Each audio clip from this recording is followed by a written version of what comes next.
नमस्कार बंधुरा उमा फूड किचेनेर आरो एकटी नतून पर्वे आपनादेर सबाइके स्वागत। आज आमि आपनादेर तैरी करे देखाबो कुंदरी दिये एकटी दुर्दान्त स्वादेर रेसिपि। बाड़ीते थाका साधारण किछु उपकरण दियेई एई दुर्दान्त स्वादेर कुंदरिर रेसिपि तैरी हये जाबे। तो बंधुरा एखाने आपनादेर सबार प्रथमे देखिये दिচ্ছি आमि कि कि उपकरण नियेछि।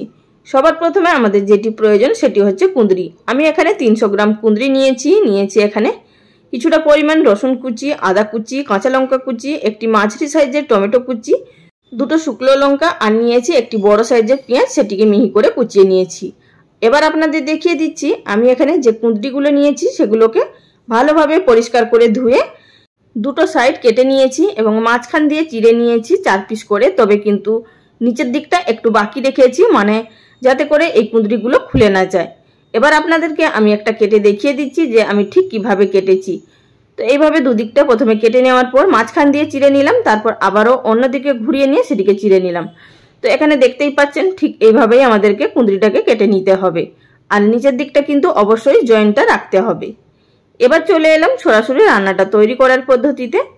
গ্যাস ওভেনে একটি কড়াই বসিয়ে প্রথমে দিয়ে দিলাম এর মধ্যে 1 টেবিল চামচ পরিমাণ সরষের তেল। তেলটাকে প্রথমে খুব ভালোভাবে গরম করে নিতে হবে।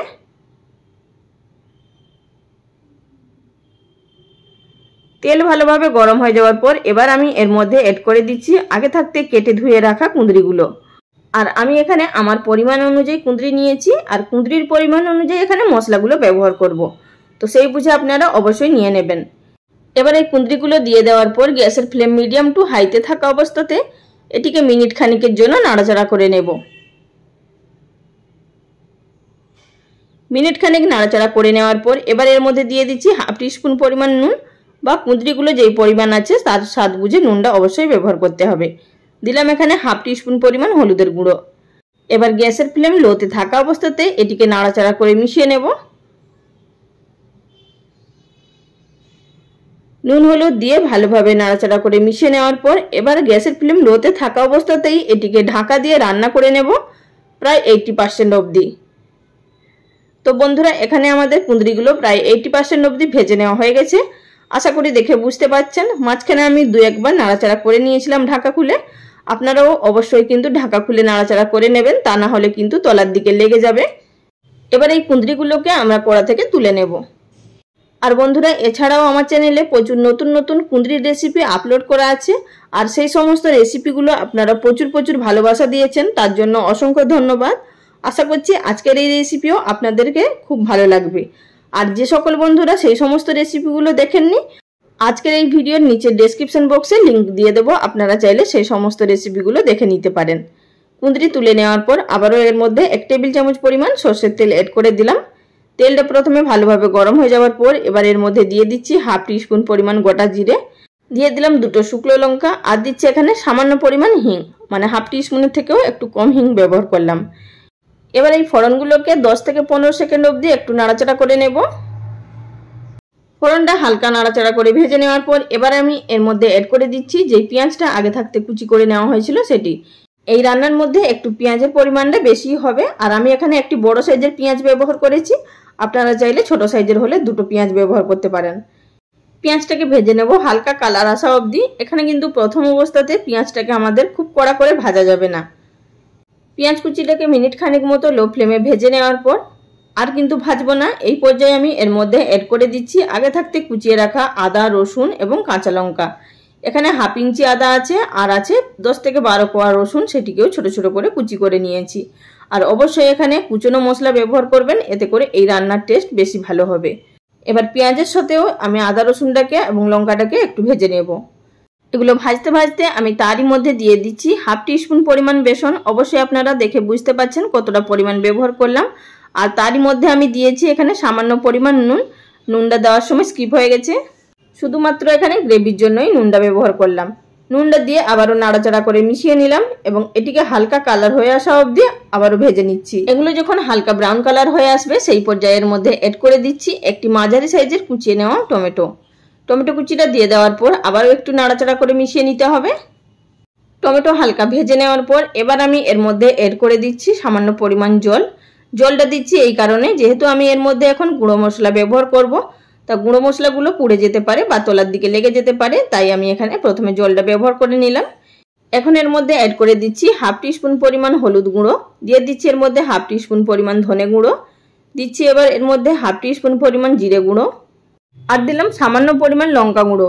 এখানে আমি যেহেতু কাঁচা লঙ্কা কুচি প্রচুর পরিমাণে ব্যবহার করেছি, তাই এখানে লঙ্কাটা কম ব্যবহার করলাম। আপনারা নিজেদের টেস্ট অনুযায়ী এখানে লঙ্কাটা ব্যবহার করতে পারেন। দিয়ে দিলাম এখানে কালারের জন্য হাফ টিস্পুন পরিমাণ কাশ্মীরি লঙ্কার গুঁড়ো। এটি কিন্তু সম্পূর্ণ অপশনাল, এখানে আমি হালকা কালার আনার জন্য এখানে ব্যবহার করেছি। এবার এই সমস্ত উপকরণগুলোকে লো ফ্লেমে থাকা অবস্থাতেই নাড়াচাড়া করে মিশিয়ে নিতে হবে। বন্ধুরা, ভিডিও চলাকালীন ছোট্ট একটি অনুরোধ, যদি আমার চ্যানেলে কেউ নতুন দর্শক বন্ধু হয়ে থাকেন আর ভিডিওটি দেখার পর যদি আপনাদের ভালো লাগে, চ্যানেলটি সাবস্ক্রাইব করে নেওয়ার অনুরোধ রইল। আর যারা অলরেডি সাবস্ক্রাইব করে নিয়েছেন তাদেরকে অসংখ্য ধন্যবাদ।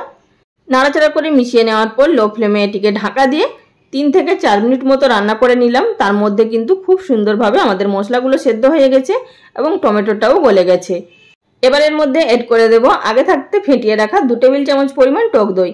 এই রান্নার মধ্যে টক দই দিলে খুবই টেস্ট হয়। আপনারা কিন্তু টক দইটা ব্যবহার করার চেষ্টা করবেন, এতে করে খুবই ভালো টেস্ট আসবে। এবার কিন্তু লো ফ্লেমেই আমাদেরকে এটিকে নাড়াচাড়া করে মিশিয়ে নিতে হবে, তা না হলে কিন্তু টক দইটা কেটে যেতে পারে।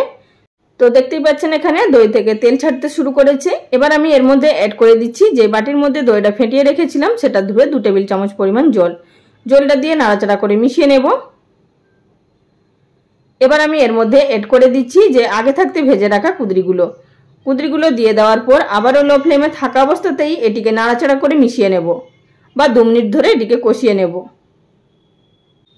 মিনিট 2 কষিয়ে নেওয়ার পর এবার আমি এর মধ্যে অ্যাড করে দিচ্ছি যে প্লেটের মধ্যে কুঁদরিগুলো ভেজে রেখেছিলাম, সেই প্লেটটা ধুয়ে হাফ কাপ পরিমাণ জল। এই রান্নার মধ্যে আমি কিন্তু গ্রেভি রাখবো না, আপনারা চাইলে অবশ্যই গ্রেভির জন্য জলটা আরও একটু বাড়িয়ে দিতে পারেন। এবার এটিকে ঢাকা দিয়ে মিডিয়াম ফ্লেমে রান্না করে নিলাম 5 থেকে 6 মিনিট মতো। কুঁদরি তো আমাদের আগে থাকতেই সিদ্ধ হয়ে গেছে, তাই আর খুব বেশিক্ষণ লাগবে না এটি সিদ্ধ হতে। আমি এটিকে এই খোলা অবস্থাতেই একটু নাড়াচাড়া করে মিশিয়ে নেব, মানে আরও একটু শুকিয়ে নেব এখানে। এবার আমি আপনাদেরকে দেখিয়ে দিচ্ছি এখানে যে কুঁদরিগুলো কিন্তু খুব ভালোভাবে সেদ্ধ হয়ে গেছে, আশা করি সেটা দেখে বুঝতে পারছেন। এবার আমি এর মধ্যে সবশেষে অ্যাড করে দিচ্ছি 1/4 টিস্পুন পরিমাণ গরম মশলা গুঁড়ো, আর দিয়ে দিচ্ছি এর মধ্যে সামান্য পরিমাণ ধনেপাতা কুচি। এটা কিন্তু সম্পূর্ণ অপশনাল, আপনাদের হাতের কাছে ধনেপাতা থাকলে দেবেন, না থাকলে দেওয়ার কোনো প্রয়োজন নেই। আবার এটিকে নাড়াচাড়া করে মিশিয়ে নেব এবং গ্যাসের ফ্লেম বন্ধ করে দিয়ে ঢাকা দিয়ে 10 মিনিট মতো স্ট্যান্ডিং টাইমে রেখে আমি এখানে একটি সার্ভিং প্লেটের মধ্যে সার্ভ করে নিয়েছি। আর বন্ধুরা, এটি গরম ভাত হোক বা রুটি পরোটা সব কিছুর সঙ্গেই খেতে খুবই ভালো লাগে। যদি ভাতের পাতে শুধু ডাল থাকে আর এই কুঁদরির রেসিপি থাকে, তাহলে কিন্তু আর কোনো কিছুরই প্রয়োজন নেই, এই দিয়েই কিন্তু ভাত খাওয়া হয়ে যাবে। আজকের রেসিপি যদি আপনাদের ভালো লেগে থাকে অবশ্যই লাইক কমেন্ট করে জানাবেন। আজ এই পর্যন্ত, সবাই ভালো থাকবেন, নমস্কার।